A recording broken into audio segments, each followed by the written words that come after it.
Hai semuanya, selamat datang di Skodev. Kali ini saya mau ngobrolin santai seputar roadmap belajar front-end website. Nah, ini kegunaannya buat kamu teman-teman yang mau belajar menjadi seorang front-end developer. Ini adalah beberapa roadmap yang bisa kamu ikuti meskipun ini bukan hal kaku yang harus kamu pelajari satu persatu, tapi ini adalah gambaran dasar apa aja sih yang teman-teman butuhkan termasuk di awal hingga nanti sudah mulai bekerja beneran jadi seorang front-end developer.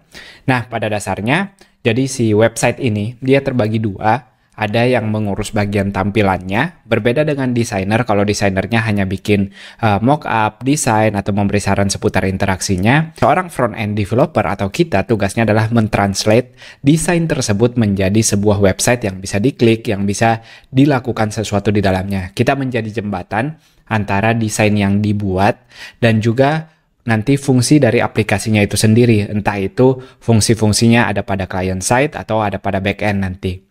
Nah, ini adalah roadmap untuk belajar bagian front-end developer tersebut atau di bagian depan atau bagian tampilannya. Kita lihat nih yang pertama. Jadi di sini ada HTML.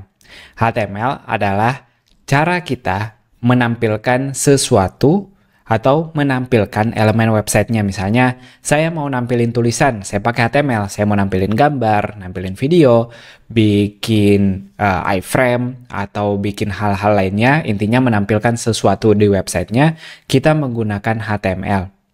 Nah, nanti temennya ada yang namanya CSS. CSS ini adalah cara kita menghias HTML tersebut. Jadi, misalnya saya mau menampilkan tulisan pakai HTML, tapi mau mengubah warna tulisan tersebut atau mengubah warna latarnya, kita pakai teknologi yang namanya CSS. Nah, biasanya kedua hal ini, HTML dan CSS, menjadi pintu masuk banyak orang, termasuk saya pribadi, untuk mengenal dunia programming atau dunia coding secara umum. Meskipun mereka bukan bahasa program itu sendiri, tapi dengan kedua hal ini kita sudah terbiasa dengan nulis kode atau mengubah bahasa-bahasa sintaks menjadi sesuatu yang bisa dilihat. Lalu di HTML sendiri kita bisa menampilkan berbagai elemen. Ada yang namanya nanti teman-teman mengenal HTML semantik. Jadi dia bukan cuma tampil, tapi secara struktur kode pun mudah dibaca dan mudah dimengerti oleh mesin ataupun manusia.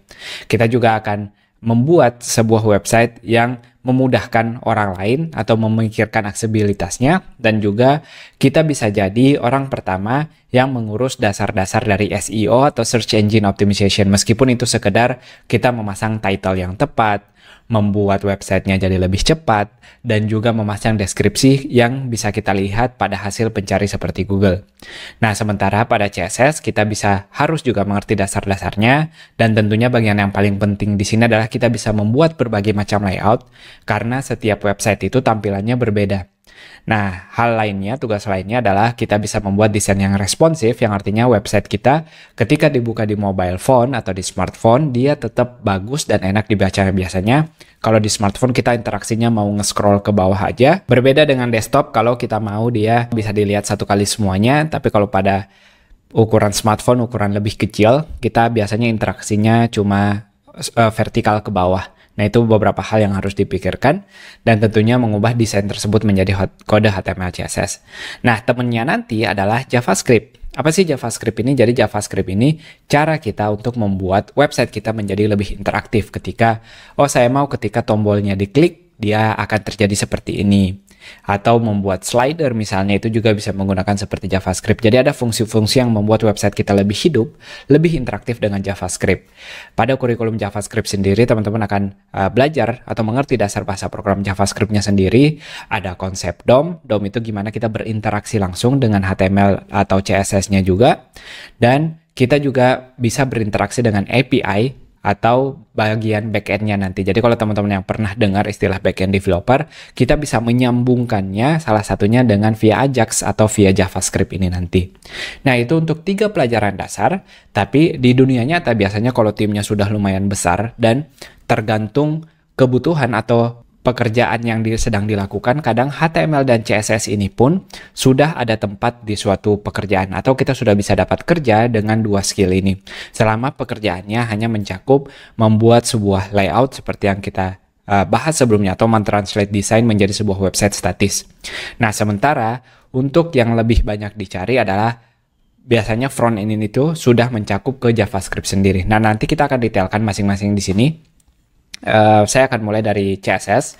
Biasanya juga pada saat kita belajar CSS, kita akan belajar CSS Framework. CSS Framework itu adalah kode-kode yang sudah jadi yang tinggal kita pakai, tapi tentunya akan sulit kalau kita tidak mengerti dasarnya atau basic CSS-nya tadi. Nah, di CSS Framework, contohnya ada Bootstrap atau Bulma, atau ini sedikit sebenarnya bukan framework, tapi lagi banyak dipakai adalah Tailwind CSS di sini. Nah, jadi mengerti salah satu atau mengerti konsep cara menggunakan salah satu dari framework ini akan membantu teman-teman ketika bekerja di perusahaan atau di tim yang biasanya sudah menggunakan salah satu CSS framework ini. Tapi tetap saja pada suatu kesempatan pasti teman-teman harus membuat sesuatu yang custom atau sesuai yang desainernya inginkan. Di situ pentingnya mengerti dasar dari CSS-nya itu sendiri. Nah, nanti untuk memudahkan pekerjaan teman-teman ada juga yang namanya CSS preprocessor. Preprocessor itu bikin kita menulis CSS-nya lagi jadi lebih asik atau lebih mudah. Nah, salah satunya ada Sass, ada Less, ada Stylus di sini. Kita tinggal pilih atau nanti ini sesuatu yang kita pelajari untuk memudahkan pekerjaan kita meskipun tidak nyambung langsung dengan hasilnya, dengan sesuatu yang dibuat. Ini lebih ke developer experience-nya atau kita sebagai developer bisa dipermudah dengan. Nah, saya akan pindah yang sedikit lazim di sini, yaitu JavaScript. Ada lumayan banyak pekerjaan yang akan terbuka kalau teman-teman bisa menguasai JavaScript-nya itu sendiri, terutama JavaScript framework di sini. Jadi setelah teman-teman beberapa lama belajar istilahnya vanilla JavaScript atau JavaScript biasa, akan ada yang namanya JavaScript framework di mana aplikasi kita sudah semakin besar, sudah semakin sulit untuk mengontrol kodenya itu sendiri atau interaksi antar halaman dan lain-lain. Kita bisa dimudahkan dengan framework JavaScript terutama ketika menggunakan aplikasi yang berjenis single page application. Jadi ada istilah single page application di mana kita membuat website dia hanya seperti satu aplikasi saja. Jadi kita di halaman itu aja, hanya beberapa komponen yang berubah, yang berpindah ketika kita melakukan sesuatu, tapi tidak selalu berpindah halaman. Nah, di sini JS Framework sangat-sangat dibutuhkan, yang sangat populer dan sangat banyak lowongan kerja terbuka untuk itu. Salah satunya adalah React tentunya, diikuti oleh Vue, ada Svelte juga di sana. Tentu yang ada juga seperti Angular dan masih banyak framework-framework lain, tapi yang cukup populer 3 framework ini. Di sini teman-teman akan belajar sesuatu yang lebih kompleks. Biasanya juga dia sudah mulai dipisahkan. Orang yang ahli HTML CSS itu sendiri, biasanya orang yang mendalami JS Framework juga itu sendiri. Tapi ketika teman-teman baru mulai, ini menjadi modal dasar paling tidak untuk membuka pintu pekerjaan pertama kita ketika kita menguasai si JS Framework-nya ini. Lalu di situ nanti selama belajar JS Framework, sekalian nanti teman-teman akan belajar tool-tool lain, termasuk ada build tool di sini. Kalau package manager seperti Yarn, PNPM, ada yang baru seperti Ban, tapi selama belajar pun mungkin akan bertemu seperti yang namanya Gulp untuk memudahkan kita melakukan beberapa task secara otomatis untuk beberapa orang atau beberapa tim di perusahaan yang merasa sulit membuat JavaScript-nya ini menjadi lebih aman untuk kita kerjakan. Biasanya dia ingin ada tipe data yang cukup strict di sana. Biasanya mereka menggunakan TypeScript. Ini salah satu yang cukup populer. Dan ketika aplikasi kita semakin besar juga, kita mau membuat testingnya otomatis. Jadi ketika kita ngerjain suatu hal, kita nggak mau ngerusak apa yang sudah kita kerjakan sebelumnya, atau pastikan semua fungsinya tetap berjalan seperti biasa. Itu kita menggunakan JS testing di sini, atau aplikasi untuk ngetes, unit test ada seperti JS atau Vitess. Lalu untuk ngetes secara sifat browser atau bagaimana user behavior-nya, kita bisa pakai Cypress atau Playwright di sana. Nah, nanti untuk spesifiknya, karena ini cukup banyak pilihannya nanti ketika teman-teman mau terjun mulai belajar, saya menyarankan nomor 1 bisa mulai dari apa yang paling populer, karena biasanya kalau apa yang paling populer itu banyak juga lowongan pekerjaannya.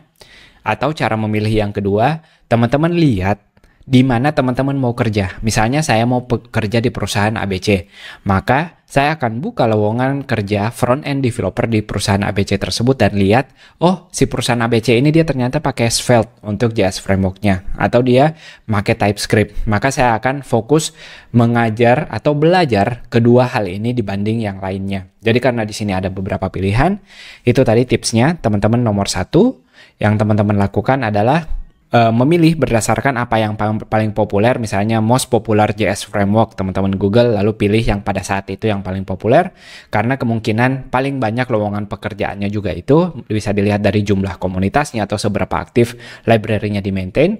Atau cara yang kedua, teman-teman melihat dari, anggaplah teman-teman memilih 5 atau 10 perusahaan untuk dilamar. Jadikan apa yang ada di lowongan pekerjaan itu adalah kurikulum teman-teman. Jadi lihat, oh mereka butuh React, berarti saya harus belajar React sekarang. Mereka butuh auto test pakai Jest, berarti saya harus mulai belajar pakai Jest. Nah, dengan semakin spesifik teman-teman belajar itu bisa menjadi modal ketika teman-teman apply pekerjaannya nanti, memberitahu di motivation letter atau memberitahu HRD-nya nanti kalau secara khusus teman-teman sudah belajar library tersebut karena ingin lebih dekat dengan kebutuhan atau lebih ingin cepat membantu perusahaannya tersebut. Itu bisa jadi modal dasarnya. Nah, saya akan balik sedikit ke sini ke bagian HTML. Meskipun tidak berhubungan langsung, tapi saat ini ada yang sedang ngetrend namanya static site generator. Jadi static site generator ini gimana kita bisa membuat halaman website yang tetap statis atau tetap hasilnya capai HTML CSS, tapi teknologinya kita menggunakan sesuatu yang lebih dinamis. Manfaatnya apa sih? Kita bisa membuat kontennya jauh lebih mudah dibanding kalau HTML CSS aja kita harus copy paste beberapa kontennya, beberapa strukturnya sulit untuk mengubah. Misalnya mau mengubah navigasi aja harus mengubah semua navigasi di semua halaman. Nah, static site generator berada di bagian tengahnya ini, di mana kita punya kekuatan website dinamis tapi menghasilkan website statis. Nah, ada yang populer seperti Astro, Hugo, Jekyll, biasanya website-website marketing mulai menggunakan ini, atau yang lainnya juga ada yang namanya WordPress. Saya yakin teman-teman sudah pernah dengar. Biasanya website-website ini juga populer digunakan sebagai website marketing atau yang konten heavy atau banyak konten di dalamnya yang bersifat dinamis. Teman-teman bisa juga mulai belajar static site generator ini. Nah, sekarang saya akan pindah ke bagian yang umum di sini, yaitu beberapa skill yang mungkin teman-teman akan butuhkan di pekerjaannya, meskipun nanti tergantung tempat kerja teman-teman apakah membutuhkan skill ini atau tidak. Tapi ini skill yang sangat umum, yaitu yang pertama, teman-teman bisa pakai Git. Git ini seperti semacam checkpoint kalau di game, misalnya kita udah level 2, biar nggak mati di level 3, nanti bisa langsung balik lagi ke level 2. Nah, ini Git kita gunakan sebagai checkpoint pada kode-kode kita, di mana kita bisa nge-save kode kita dan membuat versi yang lain, sehingga ketika ada masalah kita bisa balik ke versi sebelumnya, atau sangat berguna ketika kita bekerja dalam tim dan kita mau membuat fitur yang berbeda secara bersamaan tanpa mengganggu kode aslinya atau kode yang sedang berjalan sekarang. Jadi lebih mudah untuk mereview salah satu atau ketika ada perubahan terhadap suatu kode. Nah, kita akan belajar Git atau version control system nanti. Jadi nama teknologinya adalah version control system, tapi salah satu dan yang paling populer digunakan adalah Git. Kalau teman-teman pernah dengar kata GitHub, GitHub itu adalah situs untuk nge-hosting atau mengupload kode atau file-file Git kita di suatu tempat atau di suatu internet agar bisa lebih mudah diakses oleh tim atau oleh banyak orang lain. Jadi GitHub itu adalah salah satu produk tempat kita bisa nge-hosting si Git-nya ini. Nah, tentu skill lainnya adalah kita bisa menghosting website pada sebuah server, baik itu serverless seperti Vercel yang sedang populer, ada juga Render. Biasanya dia dipakai karena banyak opsi-opsi gratisnya di sana yang bisa dipakai untuk nge-hosting website statis. Atau kita juga bisa memakai shared hosting atau menggunakan layanan FTP untuk memindahkan file kita. Tapi jalur normalnya atau jalur profesionalnya, kalau teman-teman mau, kita bisa menggunakan Git. Nanti dari Git-nya dia otomatis melakukan perubahan ke servernya. Jadi kita setup di servernya satu kali, nanti tinggal upload ke Git. Nanti Git hostingnya seperti GitHub yang mengurus, atau si teknologi serverless atau teknologi servernya ini yang mengambil perubahan pada kode Git-nya. Itu sekilas flow yang akan teman-teman lakukan ketika nge-hosting sebuah website. Lalu nggak ketinggalan tentunya kita menggunakan command line di sana. Jadi command line ini kita harus terbiasa dengan terminal atau command prompt. Kita bisa ngelakuin sintaks-sintaks dasar seperti menginstal sesuatu, berpindah folder, itu semua kita harus sudah lumayan fluid atau lumayan lancar di sana. Kita harus sudah terbiasa, jangan kaget lagi baru masuk baru panik mau belajar command line, tapi usahakan dari sekarang sudah familiar, karena mau nggak mau meskipun teman-teman nanti awalnya hanya belajar HTML CSS misalnya yang belum memerlukan banyak, tapi dengan punya modal dasar seperti ini, teman-teman tidak takut lagi untuk menginstal sesuatu, kamu nggak takut lagi untuk ngelakuin setup yang memudahkan dengan bantuan command line ini. Nah, membuat tes otomatis sudah dibahas sebelumnya. Itu dia kurang lebih beberapa hal yang bisa menjadi modal dasar atau bisa menjadi roadmap teman-teman belajar sebuah front-end website. Tahapannya dari mana dulu nih? Biasanya kita mulai dari HTML CSS karena dengan dua cara ini kita bisa ngelihat langsung tampilan sesuatu yang kita buat. Nanti pelan-pelan masuk ke dasar JavaScript dulu. Nanti kalau sudah terbiasa, baru kita bisa masing-masing masuk ke pendalaman tergantung yang mana yang teman-teman mau dalami di sini. Karena biasanya fokusnya di perusahaan pun sudah beda-beda. Jadi dasarnya HTML CSS, setelah itu pelan-pelan belajar JavaScript, baru masuk kalau mau atau kalau diperlukan masuk ke JavaScript framework. Dan sambil belajar nanti karena pada saat menginstal sesuatu teman-teman akan butuh Git, akan butuh command line. Di sini teman-teman bisa sambil belajar hal-hal umum ini tadi. Terus pertanyaan lain seperti berapa lama itu tentu tergantung berapa lama waktu yang kamu sediakan untuk belajar hal tersebut, bisa butuh berbulan-bulan.